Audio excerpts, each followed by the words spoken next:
সেজদায় ফুপিয়ে ফুপিয়ে করা কান্নাকাটি যেদিন কবুল হয়ে যাবে সেদিন আর পিছনে ফিরে তাকাতে হবে না। দোয়া মুমিনদের হাতিয়ার। দোয়ার মাধ্যমে অসম্ভবকেও সম্ভব করা যায়, এমনকি দোয়ার ফলে ভাগ্যও ঘুরে যায়। রাসূল সাল্লাল্লাহু আলাইহি ওয়াসাল্লাম বলেছেন, দোয়া ছাড়া আর কিছুই আল্লাহর সিদ্ধান্তকে বদলাতে পারে না। তিরমিজি হাদিস নাম্বার 2139। দোয়া সব ইবাদতের মূল। দোয়ার তাৎপর্য সম্পর্কে রাসূল সাল্লাল্লাহু আলাইহি ওয়াসাল্লাম বলেছেন, সর্বোত্তম ইবাদত হলো দোয়া। অন্য হাদিসে এ সম্পর্কে রাসূল সাল্লাল্লাহু আলাইহি ওয়াসাল্লাম বলেছেন, আল্লাহর কাছে দোয়ার চেয়ে বেশি মর্যাদাময় আর কোনো আমল নেই। ভালো থাকা আর কষ্টে থাকা এই দুইটাই আল্লাহর নিয়ামত। কাউকে ভালো রাখার মাধ্যমে আল্লাহর নিয়ামত সম্পর্কে বোঝানো হয়, আবার কাউকে কষ্টে রাখার মাধ্যমে আল্লাহ তার সম্পর্কে ধৈর্যের মাপকাঠির পরীক্ষা নেওয়া হয়। কেউ নিয়ামত পেয়ে মধ্যরাতে উঠে আল্লাহর শুকরিয়া আদায় করে, আবার কেউ নিয়ামত পেয়ে অহংকার করে তার শুকরিয়া আদায় না করে নাফরমানি করে। আল্লাহ তাআলা বলেন, আর আমি তোমাদেরকে অবশ্যই পরীক্ষা করব কিছু ভয়, ক্ষুধা এবং ধন সম্পদ, জীবন ও ফসলের ক্ষয়ক্ষতি দিয়ে, আর আপনি সুসংবাদ দিন ধৈর্যশীলদেরকে। সূরা আল বাকারা। আল্লাহর বাণী, তোমরা তাদের মতো হয়ো না যারা আল্লাহর নিয়ামত পেয়ে আল্লাহকে ভুলে গেছে। সূরা হাসর।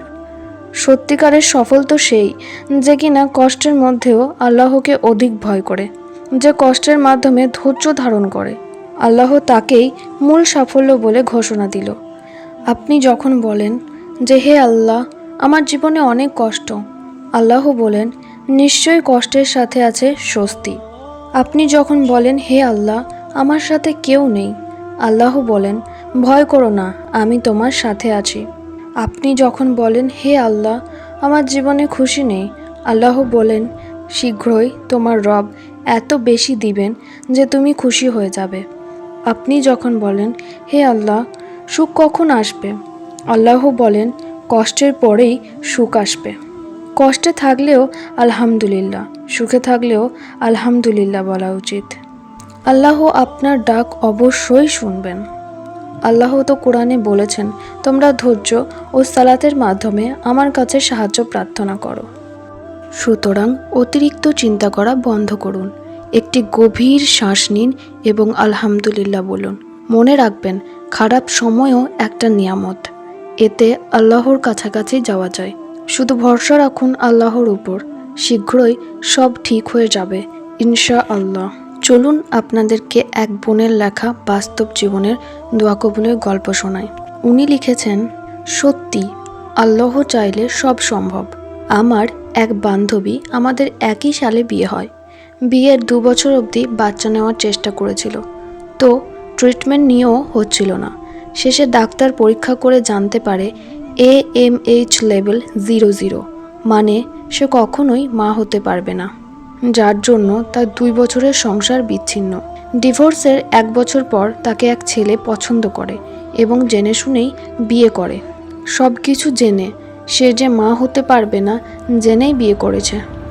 বিয়ের 6 মাস পর হঠাৎ লক্ষণসমূহে সে বুঝতে পেরেছে, পরে টেস্ট করে সে প্রেগনেন্ট। আলহামদুলিল্লাহ, আলহামদুলিল্লাহ। আল্লাহ চাইলে কি না পারে, আজই তার মেয়ে বেবি হয়েছে। আজকে পোস্ট সে লিখেছে, তাহাজ্জুদ নামাজ এমন একটা শক্তিশালী নামাজ যেটা বান্দার ভাগ্য বদলে দিতে পারে। সে আরও লিখেছে, আমি জানতাম আমি মা হতে পারবো না, কিন্তু তবুও আমি তাহাজ্জুদে এটাই চেয়ে গিয়েছি, আর আল্লাহ আমায় ফেরাননি। ওর পোস্ট পড়ে আমার মনোবল বেড়ে গিয়েছে আরও। আমিও 8 বছর নিঃসন্তান জীবন কাটাচ্ছি। এই বোনটার জন্য দোয়া করি, এই বোনটাও যেন শীঘ্রই মা হতে পারে, আমিন। রাসূল সাল্লাল্লাহু আলাইহি ওয়াসাল্লাম বলেছেন, দোয়া ব্যতীত অন্য কোনো কিছুই ভাগ্যের পরিবর্তন করতে পারে না এবং সৎ কাজ ব্যতীত অন্য কোনো কিছুই হায়াত বাড়াতে পারে না। জামে আত-তিরমিজি হাদিস নাম্বার 2132। সুতরাং আমরা আল্লাহর কাছে চাইতেই থাকব, আল্লাহ দিবেনই দিবেন ইনশাআল্লাহ। আজকে এই পর্যন্তই, দেখা হবে পরবর্তী ভিডিওতে। আসসালামু আলাইকুম ওয়া রাহমাতুল্লাহি ওয়া বারাকাতুহু।